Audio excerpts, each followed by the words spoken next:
Je m'appelle Amaury Guillem, je suis responsable de la communication et du Festival des Rencontres Méditerranéennes. Je m'appelle Thibaut Charpentier et dans le cadre des Rencontres Méditerranéennes, j'ai co-organisé un grand banquet solidaire à destination des personnes en situation de précarité. Je suis le père Cristóbal López, salésien de Don Bosco, archevêque de Rabat et depuis un temps cardinal de la Sainte Église catholique.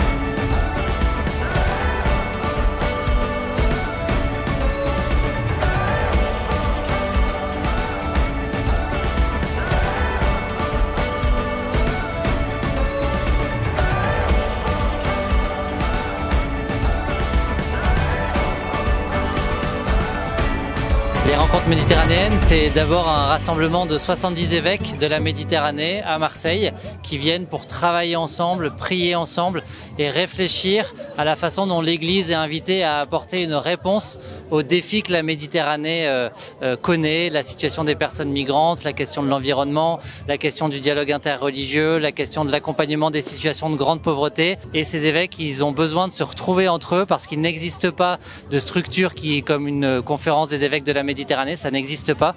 Et donc il crée cette rencontre pour réfléchir ensemble. Je suis à Marseille avec 70 évêques de la Méditerranée, des 5 rives de la Méditerranée. La rive nord, l'Espagne, l'Italie, la France, la rive sud, le Maroc, l'Algérie, la Tunisie, la Libye, mais aussi de la rive est, le Moyen-Orient, les Balkans, qui serait la 4e rive avec la Grèce aussi et les îles, et finalement la mer Noire, la Russie, l'Ukraine, la Roumanie, la Bulgarie. Simplement le fait de nous rencontrer des évêques de 5 rives, c'est déjà une chose extraordinairement positive.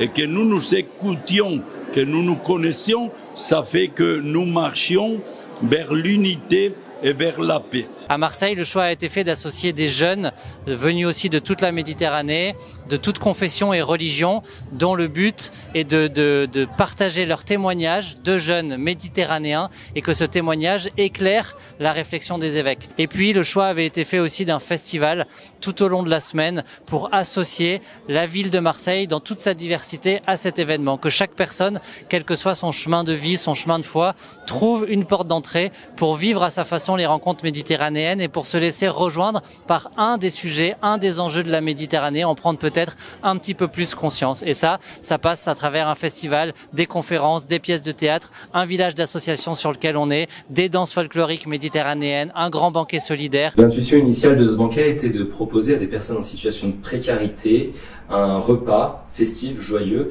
préparé par de grands restaurants marseillais. Avec plusieurs restaurants qui font de la réinsertion sociale professionnelle. Là, nous avons pu proposer un repas avec une entrée, un plat et un dessert sur un endroit absolument incroyable à Marseille que sont les terrasses de la Major avec un coucher de soleil absolument incroyable. Nous avons aussi pu proposer donc une grande bouillabaisse, plat typique marseillais. Le banquet avait doublement raison d'être dans les rencontres méditerranéennes. Tout simplement parce que dans un premier temps, nous avons accueilli, en plus des personnes en situation de précarité, les 70 jeunes qui sont venus dans les rencontres méditerranéennes pour traiter des questions migratoires avec tous les évêques du pourtour méditerranéen. Et dans un second temps, parce que finalement les rencontres méditerranéennes sont vraiment un moment de rencontre entre des personnes qui vivent des réalités complètement différentes. Et c'est ce que nous avons proposé avec nos associations qui vivaient des réalités différentes entre les associations des quartiers nord de Marseille, les associations Lazare ou d'autres associations comme Massabielle et Pain et Partage, et qui sont aussi venus en tant que bénéficiaires du banquet. Les Rencontres Méditerranéennes, c'est tout ça, l'Assemblée des évêques, la session des jeunes, l'avenue du Pape François et le festival. Marseille, c'est la première édition en dehors d'Italie. Le choix avait été fait effectivement de trouver un autre lieu pour aussi élargir, donner plus d'ampleur et petit à petit grâce au lien entre le cardinal Aveline et le pape François, notamment, et aussi parce que Marseille est un microcosme méditerranéen, le choix a été fait que Marseille accueille les rencontres méditerranéennes. Et c'est vrai que ce que vit la Méditerranée d'une façon très déployée, Marseille le vit en petit. La précarité, la question des personnes migrantes, les questions liées au climat, à la montée des eaux, au réchauffement de la température, la pluralité religieuse. Donc elle est effectivement un microcosme méditerranéen qui peut être un laboratoire pour penser ces sujets de la Méditerranée, qui est aussi invité à être une ville message pour la Méditerranée. Il y a des choses qui se vivent à Marseille qui se vivraient pas aussi facilement ailleurs. Et Marseille est aussi invité à témoigner de ça. Ce qui m'a marqué, c'est le témoignage de certains évêques. Un évêque de l'Albanie qui nous a raconté toute l'histoire des souffrances et des persécutions de l'Église dans ces pays. L'Église aussi de la Syrie, qui subit une guerre depuis 12-13 ans et que la société les a oubliés. Et il nous supplie de ne pas laisser tomber la Syrie. Aussi le Liban avec des millions de réfugiés palestiniens et syriens. Et il y a dans la Méditerranée beaucoup de choses positives, mais aussi beaucoup de choses qui sont extraordinairement tragiques. Par exemple, la Libye qui vient de subir les inondations tremendes et aussi qui n'a pas un État bien constitué. Le Maroc, où je vis, qui vient d'avoir aussi un tremblement de terre. Alors, cet ensemble de souffrances m'a touché profondément et je vois comment, dans toutes ces situations, nous gardons toujours une lueur d'espérance. Et l'appel à l'espérance est fondamental. Nous ne pouvons pas laisser tomber les générations jeunes qui grandissent et qui vont suivre la présence du Christ dans la terre et dans les bassins de la Méditerranée. Depuis une semaine, on est témoin effectivement de beaucoup de belles choses qui se vivent, en tout cas beaucoup de belles rencontres dans le groupe des jeunes qui viennent de tous les pays de la Méditerranée. Il y a des Israéliens et des Palestiniens, il y a des Turcs, des Grecs, des Chypriotes, il y a des Algériens, des Marocains, il y a des chrétiens, il y a des Juifs, il y a des musulmans. Et en fait, c'est étonnant de voir comment ils forment un groupe, la joie qui se dégage de ce groupe et qui en elle-même est un témoignage en fait, que cette amitié, ce dialogue, il est possible, il est souhaitable et il est beau. La session des évêques, c'est très touchant en fait de voir le besoin de ces pasteurs de se retrouver entre eux, d'échanger, de se confier peut-être des difficultés qu'ils vivent dans le ministère qui leur est confié, les joies aussi qu'ils vivent et que de ce partage entre frères évêques, eh bien viennent des nouvelles idées peut-être, des nouvelles intuitions pour leur ministère et pour les communautés qui leur sont confiées. Et puis à travers ce festival aussi, de voir comment des gens d'horizons très divers ont répondu aux propositions, sont venus au théâtre de l'Odéon regarder une pièce sur Charles de Foucault, ou aujourd'hui viennent participer à un banquet solidaire et vont s'asseoir à table à côté de personnes avec lesquelles ils n'auraient peut-être jamais pensé à prendre un repas un jour.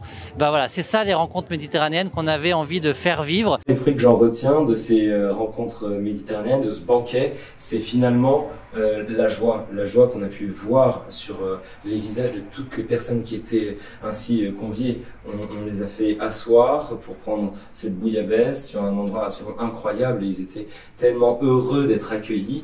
Accueillir 600 personnes comme ça, c'était un gros challenge, mais ils étaient tous heureux d'être présents et de partager cette bouillabaisse avec tout le monde.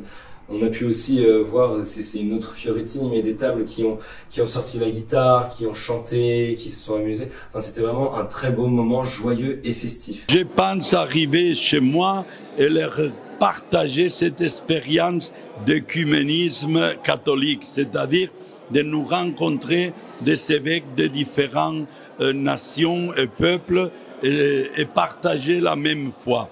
Je vais leur dire que nous devons construire une ambiance méditerranéenne qui ne soit plus le plus grand cimetière de la terre.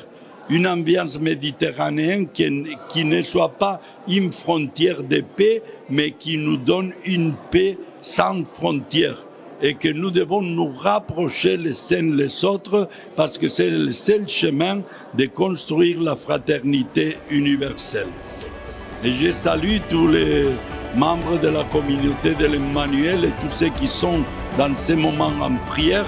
Et je les encourage à suivre toujours le Christ. En suivant le Christ, nous ne nous trompons pas. Aujourd'hui, quand j'enregistre ces messages, c'est la fête de Saint Matthieu auquel Jésus lui a dit « Suis-moi ». Ce sont les mots qu'il nous dit à chacun de nous. « Suis-moi ». Que chacun met son prénom et répète beaucoup de fois « Suis-moi ».